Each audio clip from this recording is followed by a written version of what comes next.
श्री सरस्वती मैया की जय, श्री कृष्णचंद्र भगवान की जय। एक प्रश्न आया है कि उदय व्यापिनी तिथि क्या है और उदय बल तिथि को कैसे मिलता है, इसके संबंध में प्रश्न आया है। तो मैं इस पर भी आज एक प्रकाश डालना चाहता हूँ। आप प्रेम से इस वीडियो को देखते रहें, अंत तक देखें, ताकि आपको भी इस पर विस्तृत रूप से जानकारी प्राप्त हो पाएगी। अब देखते हैं आज का जो हमारा प्रकरण है वो है नंबर 1, उदय व्यापिनी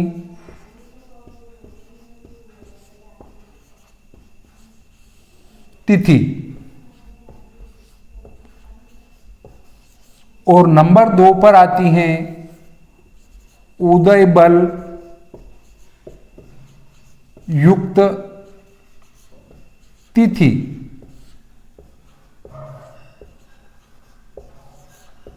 अर्थात उदय व्यापिनी तिथि क्या है, उदय बल युक्त तिथि क्या है, इस पर हम आज चर्चा करेंगे।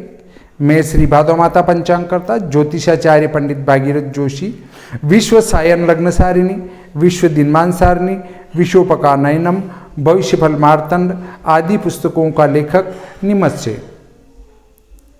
हम आज इस पर चर्चा कर रहे हैं। तो पहले उदय व्यापिनी तिथि लेते हैं।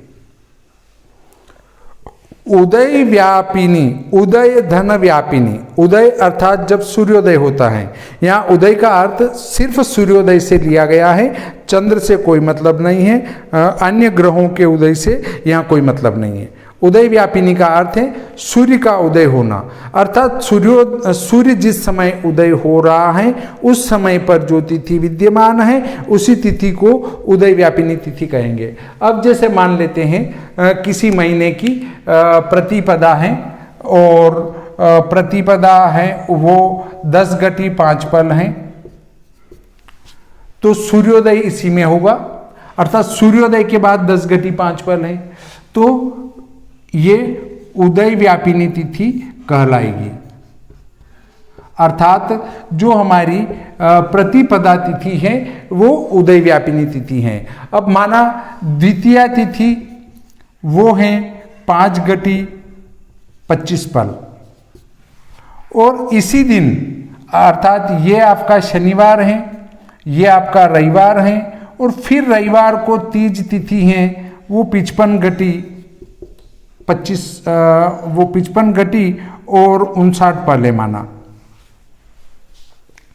तो अब देखें कि द्वितीया में तो सूर्योदय हो रहा है, ये उदय व्यापिनी तिथि होगी, अर्थात आपकी द्वितीया तो उदय व्यापिनी तिथि होगी, परंतु तृतीया क्षय होगी, क्षय तिथि। इस तिथि को सूर्य स्पर्श नहीं करेगा।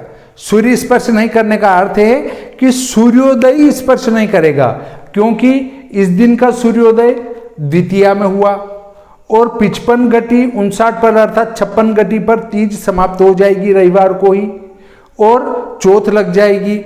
तो सोमवार का जो सूर्योदय होगा वो चतुर्थी तिथि में होगा। इससे उदय व्यापिनी तिथि या तो दूज कहलाएगी या फिर चौथ कहलाएगी, एकम कहलाएगी, परंतु तीज तिथि उदय व्यापिनी तिथि नहीं कहलाएगी।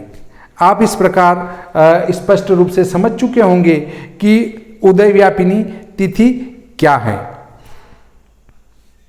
अब चलते हैं नंबर 2।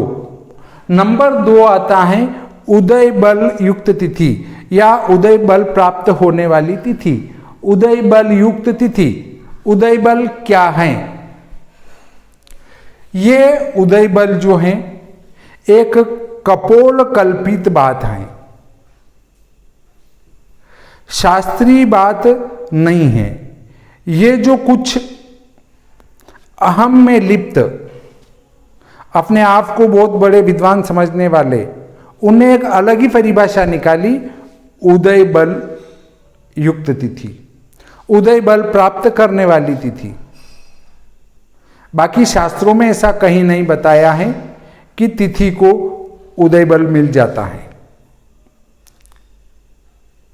वहां कोई बल साधन नहीं करना पड़ता है, जैसे कि ग्रहों का षट बल निकाला जाता है, ग्रहों का भाव बल निकाला जाता है, ग्रहों का नैसर्गिक बल, उच्च बल, हद्दा बल, कई प्रकार के बल होते हैं, वो ग्रहों के बल निकाले जाते हैं। परंतु तिथि का कोई बल निकालना मैंने आज तक नहीं सुना। परंतु कुछ जो एक आध दो पंचांग करता है और कुछ जो विद्वानों की गोष्ठी होती है एक आध दो जिले में, वो कहते हैं कि उदय बल प्राप्त हो रहा है तिथि में। परंतु मैं एक ऐसे विद्वानों की गोष्ठी में भी जाता हूँ जो कि अहमदाबाद में श्री गायत्री पंचांग कर्ता बुलाते हैं और उनके मार्गदर्शन में एक पंचांगकर्ताओं की बैठक का आयोजन किया जाता है। परंतु वहाँ ऐसी बेतुकी बातें वे विद्वान लोग नहीं करते हैं कि इसको तो उदय बल प्राप्त हो रहा है। वे बातें करते हैं कैसी, धर्म सिंधु लाइए, निर्णय सिंधु लाइए और उसमें बताइए कि आपने जो कहा वो कहाँ है। उसके बाद किसी व्रत पर्व का निर्णय किया जाता है। बाकी ऐसी फेंक पट्टी वाली बात वहां नहीं चलती है। तो ऐसे विद्वान भी भारत में हैं जो गायत्री पंचांग अहमदाबाद में है। वे जो मीटिंग का आयोजन करते हैं तो उसमें सभी ठोस पंचांगकर्ताओं को बुलाते हैं। प्रथम बार मैं भी गया था, तब अहमदाबाद पहुंचने के बाद मैंने भी जो फ़ोन किया कार्यालय में, मैंने कहा साहब मैं भादो माता पंचांग करता हूँ, मेरी पुस्तकें भी चलती है क्या। तो उन्होंने पूछा कि भाई हमारे यहाँ मीटिंग में किसी को अलाउ नहीं किया जाता है, पर आप पुस्तकें लिखते हैं उससे हमें कोई लेना देना नहीं है। फिर मैंने कहा नहीं, मेरा पंचांग भी है, तो क्या आप पंचांग लाए हैं अगले साल का। मैंने कहा बिल्कुल, अगले वर्ष का पंचांग मेरे साथ है, हस्तलिखित काफ़ी है पूरी। तो उन्होंने कहा फिर आइए आप। तब उनने मेरे को अनुमति दी थी आने की, और वो मीटिंग गोपनीय तरीके से केवल पंचांगकर्ताओं को बुला के की जाती हैं और वास्तव में वहाँ पर विद्वान एकत्रित होते हैं और वे शास्त्र संगत बात ही करते हैं और शास्त्र संगत निर्णय ही लेते हैं। परंतु यहाँ जो निर्णय किए जाते हैं वो इस प्रकार के बेतुके, कुछ लोग जो निर्णय करते हैं वहाँ नहीं, कुछ जो विद्वानों की गोष्ठी होती है और वे जो निर्णय करते हैं वो बेतुके निर्णय करते हैं जिनका न कहीं से कहीं तक कोई अर्थ नहीं निकलता है। अब उदय व्यापिनी तिथि, उदय बल युक्त तिथि, उदय बल मिल रहा है, अरे उदय बल के खाक में मिल रहा है, कुछ भी नहीं मिल रहा है उदय बल। उदय बल का अर्थ है, इस नंबर 2 वाले को परिभाषित करता हूं, उनका कहना है जैसे इसमें सूर्योदय हुआ तो इस प्रतिपदा तिथि को उदय बल मिल गया, मतलब वो बलवान हो गई, पुष्ट हो गई और ताकतवर हो गई। आप समझ चुके होंगे कि उदय बल कैसे मिलता है। जिस तिथि में सूर्योदय होता है उस तिथि को उदय बल मिल जाता है। उनके अनुसार वो जो उस दिन का व्रत पर्व है उसको उसी दिन करना चाहिए, चाहे दूसरे दिन वो कर्मकाल व्यापिनी हो, एक दिन पहले वो कर्मकाल व्यापिनी हो, उससे उनको कोई लेना देना नहीं। उनको तो उदय बल मिल गया, मतलब बस वो कड़क हो गए कि यही सब कुछ है। अब चलते हैं द्वितीय तिथि, देखो 5:25 पहले सूर्योदय पर, तो सूर्योदय द्वितीय तिथि भी उदय बल से युक्त है, मतलब उदय बल इसको भी मिल रहा है। शायद अब इस बल की परिभाषा आप समझ चुके होंगे। यहाँ न कोई बल निकालना है और न कुछ बल चढ़ाना है, कुछ भी नहीं करना है। बल को बाहर भी नहीं निकालना है, बल को अंदर भी नहीं डालना है, सिर्फ एक कपोल कल्पना है कि उसको उदय बल मिल गया है। अब नंबर 2 पे चलते हैं, तो तीज तिथि में सूर्योदय नहीं हुआ तो इसको उदय बल नहीं मिला। अब इस तिथि में सूर्योदय नहीं हुआ, इस तिथि को उदय बल नहीं मिला, तो अब वो विद्वान इसके संबंध में कुछ नहीं कहते हैं। वो कहते हैं हाँ इस दिन व्रत कर लो, रविवार को ही है ये तिथि तो रविवार को कर लो, परंतु इसको तो उदय बल मिला ही नहीं, ये तो बलहीन हो गई, ये तो कमजोर हो गई, निकृष्ट हो गई, तो फिर इस तिथि का तो व्रत करना ही नहीं चाहिए। परंतु वो इसके संबंध में कुछ नहीं कहते हैं। अब देखिए दशहरा इस वर्ष जो पड़ रहा है वो कैसे पड़ रहा है, देखिए द्वितीय आश्विन शुक्ल पक्ष की जो नवमी है वो 2 गटी है और दशमी है वो 5 गति 52 पल है, लगभग 6 गति हैं। तो नवमी 2 गति है, ये 2 गति, दशमी है वो लगभग 6 गति हैं, 5 गति 52 पल मतलब 6 गति।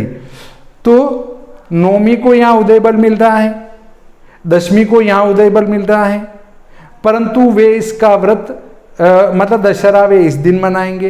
परंतु जब जन्माष्टमी की बात आती है तो वो बात करते हैं उदय बल किस दिन मिल रहा है साहब। अरे हाँ साहब, उदय बल आपका उस उदय व्यापिनी में मिल रहा है। फिर उधर एक तिथि और आती है अष्टमी, आश्विन शुक्ल पक्ष अष्टमी। उस दिन हवन किस दिन करें? नहीं साहब, उदय काल में जो तिथि है चाहे वो एक पल भी रहे पर उसको उदय बल मिल रहा है। अब वो खाप का उदय बल मिल रहा है, कुछ समझ में बात आती नहीं है। अब जब वहाँ उदय का बल मिल रहा है अष्टमी को, तो यहाँ तुम्हारा बल कहाँ गया? यहाँ भी तो दूसरे दिन दशमी को 6 गति है दशमी, तो उदय बल मिल रहा है, तो तुमको इस दिन दशहरा मनाना चाहिए। परंतु वे लोग इसी दिन दशहरा मनाएंगे और उनके पास अपना कोई विशेष सिद्धांत नहीं है। वो तो बैठे 5 जने और किसी एक ने कुछ भी फेंक दी तो उसको सब मान लेते हैं, और उसको कुछ 1-2 पंचांगकर्ता भी उनके पीछे चलते हैं और उसी को मान के और उस पूंछ को पकड़े रहते हैं, चाहे वो लगती रहे सिर में और सिर फूट जाए और खून बहते रहें, उनसे उनको कोई लेना देना नहीं है। उनको तो कुल मिलाकर ये है कि कहीं तो उदय बल लेना है और कहीं जो शास्त्रों में लिखा है वो लेना है।